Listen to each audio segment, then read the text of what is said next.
Estamos de volta, meu povo, e vamos continuar com o nosso assunto Era Vargas, tá? Então, no outro vídeo nós vimos o governo provisório, o governo constitucional, e agora a gente vai estudar um pouco sobre o Estado Novo, né? Onde Vargas revela a sua face ditadura.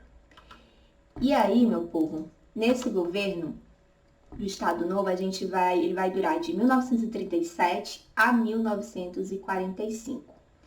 E é um período em que a gente chama também de ditadura de Getúlio Vargas, né? Porque é um momento em que a gente vive uma ditadura no Brasil.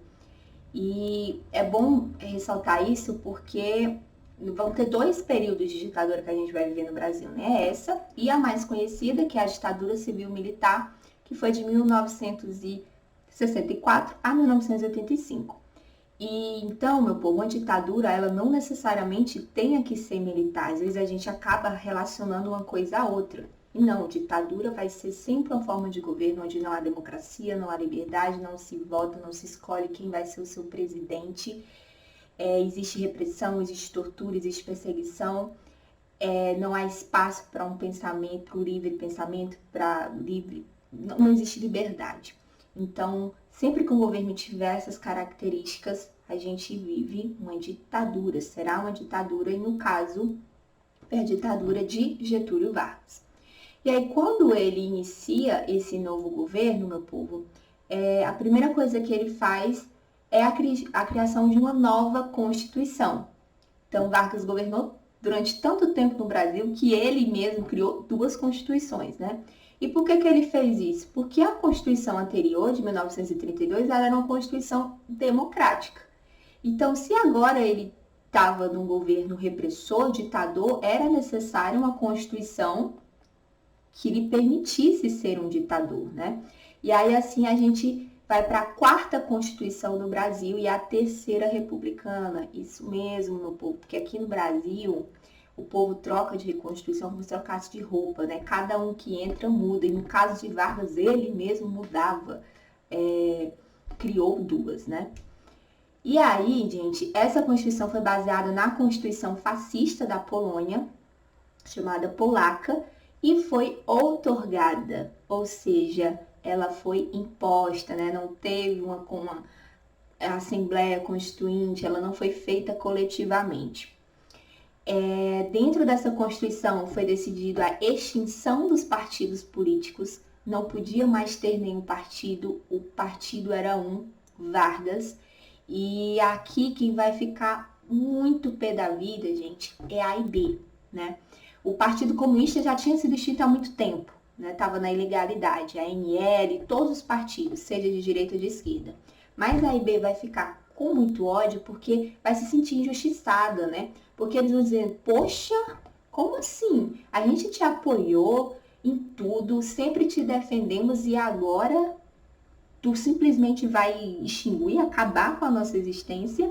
E aí Vargas diz, eu nunca te pedi nada, vocês me apoiaram porque quiseram, paciência, aceita que dói menos. Então a IB vai engolir assim muito a seco, né? Não vai gostar nada de ter sido extinta. Houve a supressão da federação e de todos os hinos, bandeiras, escudos e armas estaduais e municipais. A ideia de Estado unitário, a partir desse momento, os estados não têm mais autonomia, né? O Brasil não vive mais uma república federativa. É como se fosse um só estado. O hino, a bandeira, o estado que existe é o Estado brasileiro, é a bandeira do Brasil, é o hino do Brasil. Não existe mais as autonomias e os governos independentes entre os estados. O governo federal, presidência da República, pôde modificar a Constituição e governar por decretos. Vargas, ele agora, tendo o poder supremo, ele não só podia modificar a Constituição, como ele podia governar por decretos, ou seja, se ele quisesse tomar alguma medida que não tivesse prevista na Constituição, ele simplesmente escrevia. E a galera tinha que obedecer. Simples assim. A ditadura, muitas vezes, os governantes, eles realmente governam a partir de decretos, que é justamente algo que ele cria e, cara, obedece. Porque manda quem pode, obedece quem tem juízo. Proibição de greves e controle dos sindicatos pelo Estado, são os chamados sindicatos pelegos, e imposto sindical obrigatório. O que aconteceu aqui, gente? Vargas, ele vivia um momento de ditadura.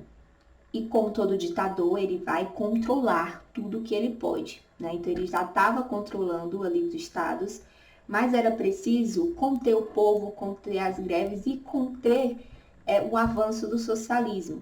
E ele sabia que a classe que surge, que vem as ideias, é a classe operária, né? Até porque o socialismo que mais se difundiu pelo mundo foi o socialismo marxista, então aquela de luta de classes, de opressor versus operário, tarará. Então, ele pensou, preciso ter o controle dos operários, até para que não tenha greve, não tenha manifestos socialistas, enfim.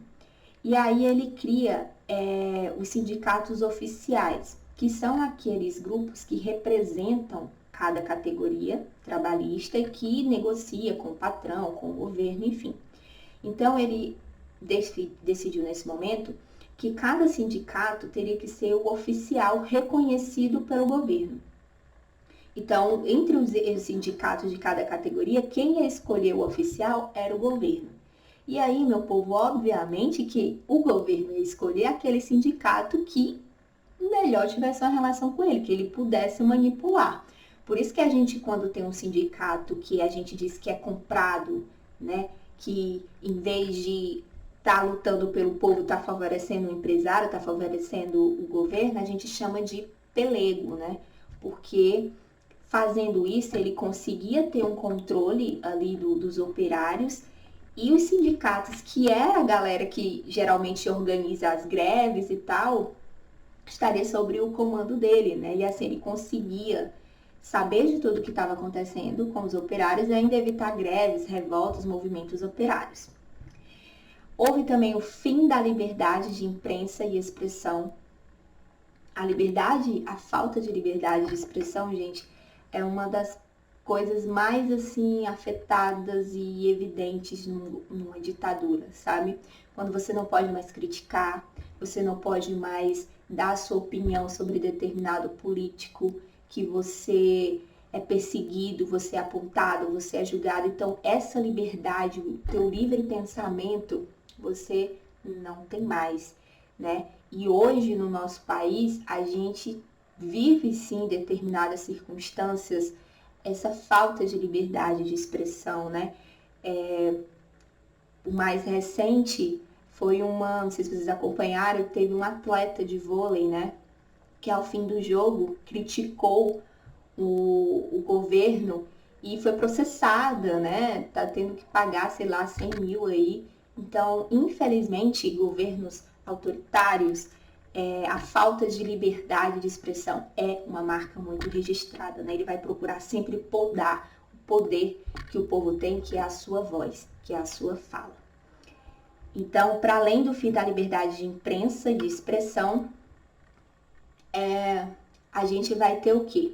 Lembra que eu falei há pouco que ele extinguiu todos os partidos políticos, que a AIB não gostou nada? Pois muito bem. Em 1938, no ano seguinte, né, do Estado Novo, eles criam a Intentona Integralista.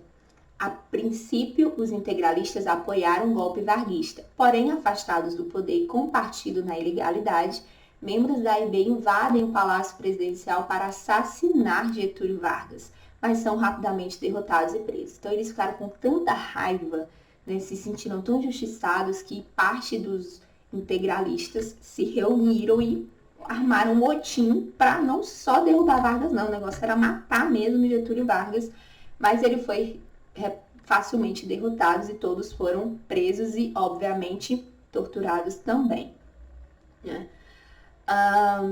Gente, numa ditadura, para que o governo ele tenha todo esse controle, né, de tudo que é falado, controle da informação, é necessário que ele crie órgãos que o ajude a estar investigando, a estar fiscalizando tudo o que acontece.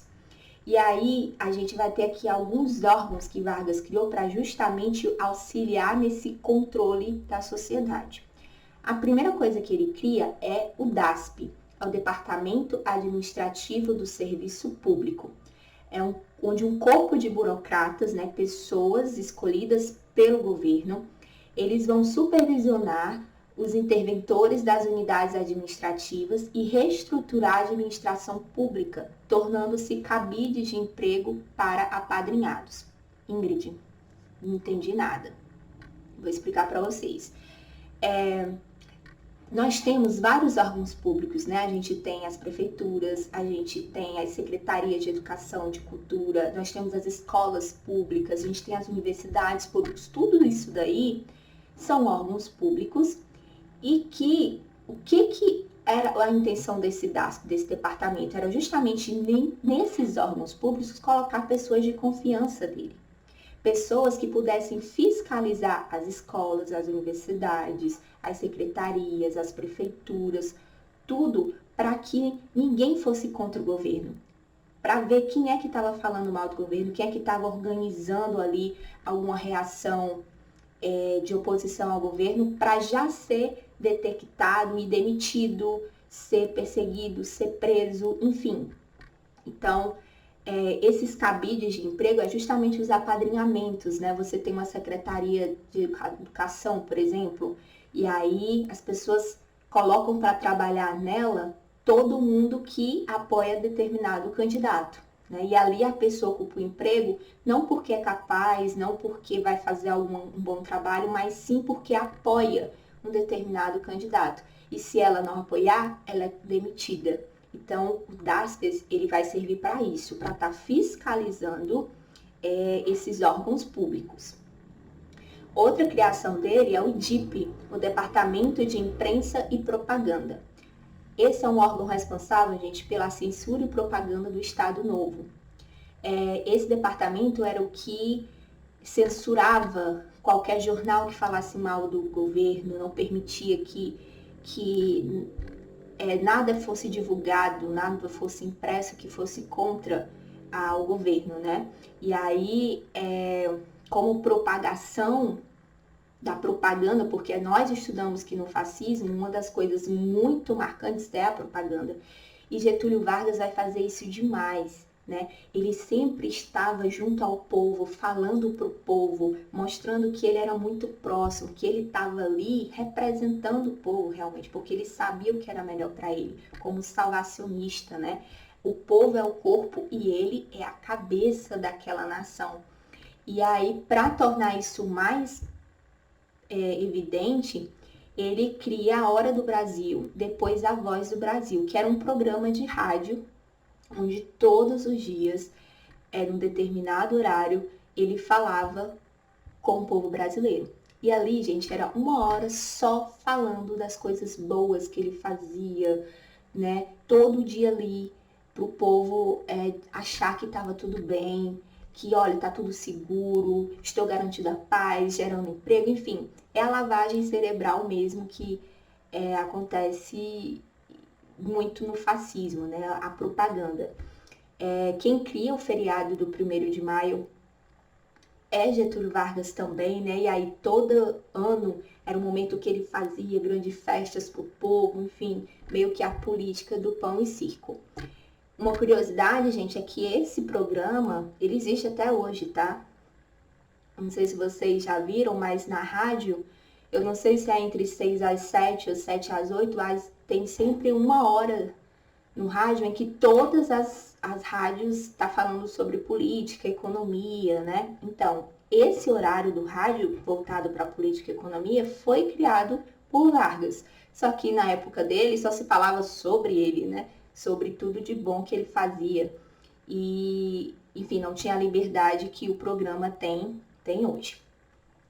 Outro órgãozinho criado de controle é o DOPS, né?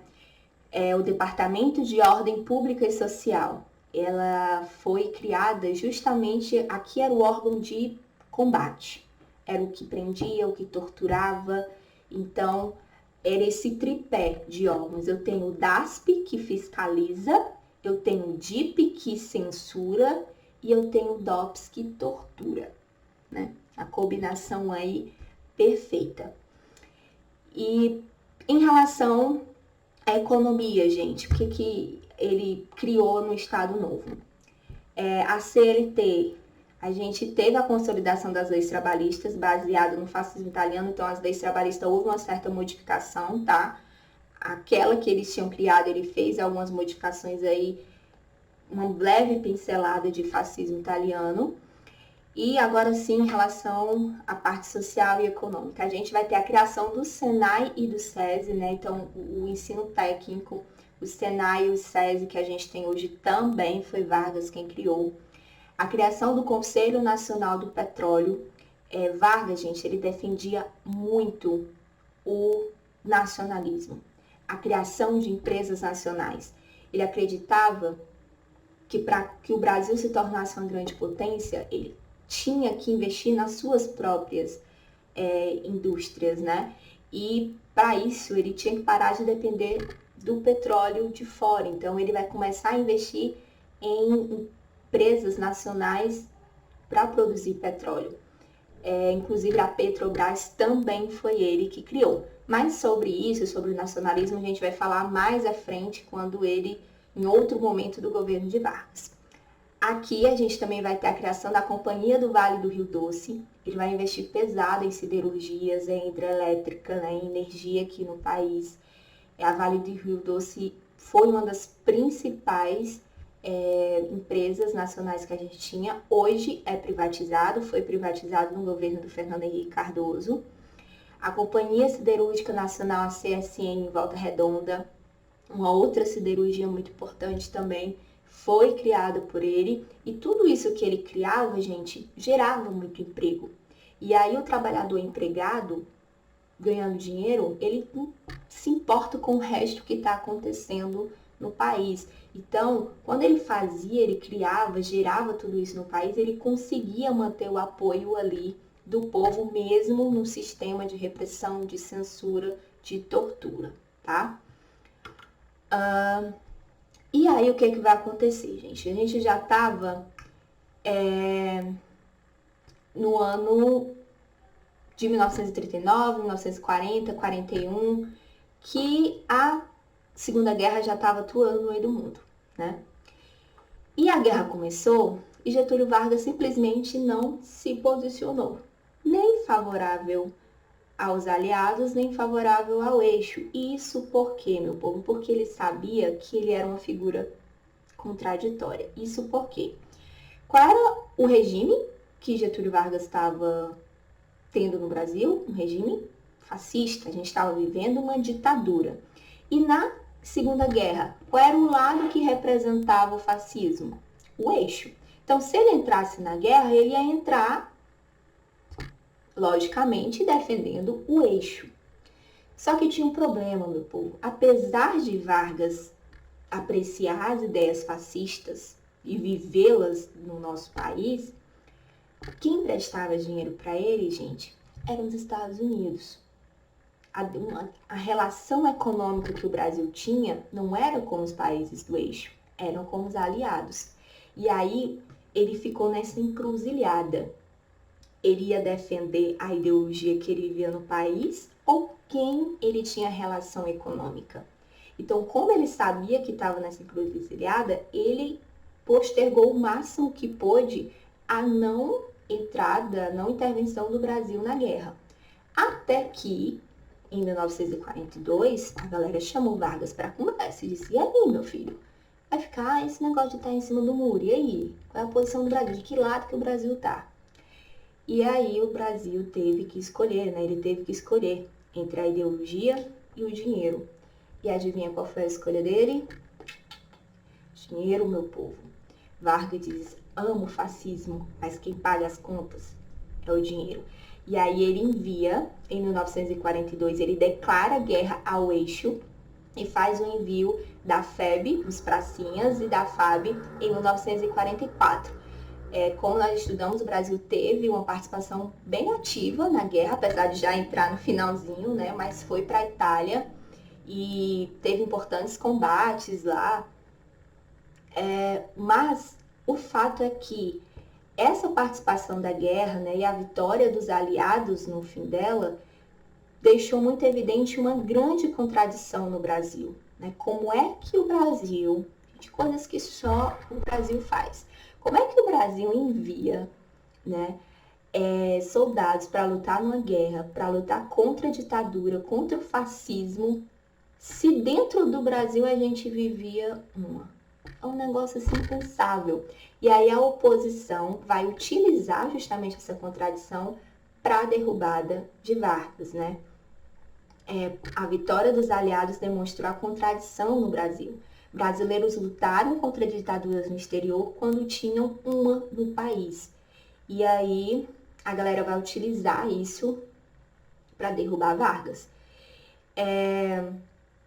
Nesse momento, gente, assim, meio que o governo de Vargas já estava um tanto desgastado, né? Afinal, já eram 8, quase 10 anos de ditadura no Brasil e todo esse sistema de controle, há um desgaste muito grande, há um investimento muito grande e com essa contradição que foi a participação do Brasil na Segunda Guerra Mundial, Vargas acaba perdendo um certo apoio e essa oposição ganha força. E aí, quando o povo percebe que Vargas estava enfraquecendo, que Vargas ia sair do poder, há um movimento chamado de queremismo, que foi quando o povo foram às ruas dizer queremos Vargas, dizer que Vargas não nos abandone. Isso por quê, meu povo? Por que apesar da gente estar naquele momento vivendo uma ditadura de tortura, o povo pediu a permanência de Vargas no poder? Porque eles atrelavam tudo que eles tinham conquistado de leis trabalhistas, né, de voto feminino, enfim, à figura de Vargas. Então, na cabeça do povo, Vargas saindo, tudo isso seria perdido, né? Ele era a representação do progresso que o Brasil estava tendo. E quando Vargas pensou em utilizar mais uma vez o povo para permanecer no poder, a oposição veio assim com tudo para cima dele, pressionando de todos os lados, e assim ele acabou renunciando em 1945, e assim foi o fim do Estado Novo. E aí vieram finalmente novas eleições, né? E nessa ele se candidatou a senador e foi eleito. E quem ganhou as eleições foi o Eurico Gaspar Dutra. E aí, a partir desse momento, a gente vive um novo período da história do Brasil, que é chamado de populismo, que são as cenas dos próximos capítulos, tá? Mas, em geral, meu povo, o que a gente pode falar em resumo sobre Vargas, né? Ele realmente fez muita coisa, tanto no lado social, econômico, mas era um homem de muitas faces, né? De muitos jogos políticos, muito estratégico, muito calculista, né? Ora ele era democrático, ora ele era autoritário, e essas decisões ele fazia não em prol do povo, mas em prol de si mesmo. Ele agia sempre conforme lhe convinha, né? As alianças que ele fazia com o povo, as alianças que ele fazia com a elite, era sempre com o intuito dele permanecer no poder. Tivemos avanços, sim, mas no governo dele, avanços, muita coisa foi criada e que a gente se beneficia até hoje, mas foi tudo com um preço muito alto, né? De autoritarismo, de torturas, enfim, houve um preço muito grande. E diante de tudo isso, afinal, né? Vargas, ele é pai dos pobres ou mãe dos ricos? O que vocês acham, né? Quem que ele acabou beneficiando mais? E aí, gente, a resposta é que é os dois, né? Ele foi o pai dos pobres porque ele assumiu essa postura paternalista de criar políticas em prol do povo e discursar em prol do povo e enxergou que o povo pode ser uma importante massa de manobra e instrumento para sua permanência no poder. E aí fez sempre políticas, não só pensando no governo do povo, mas no bem do povo, mas de ter benefícios com isso. E mãe dos ricos, porque ele concedeu muitas exceções, ele teve aliança sempre com essa elite para que essa elite o apoiasse, né? E se a gente parar para pensar, na verdade é assim que os políticos geralmente agem aqui no nosso país, né? Esse jogo usa o povo como massa de manobra e faz esse jogo entre o povo e a elite. Então é isso, meus amores, espero que vocês tenham entendido. Obrigada pela atenção e até a próxima.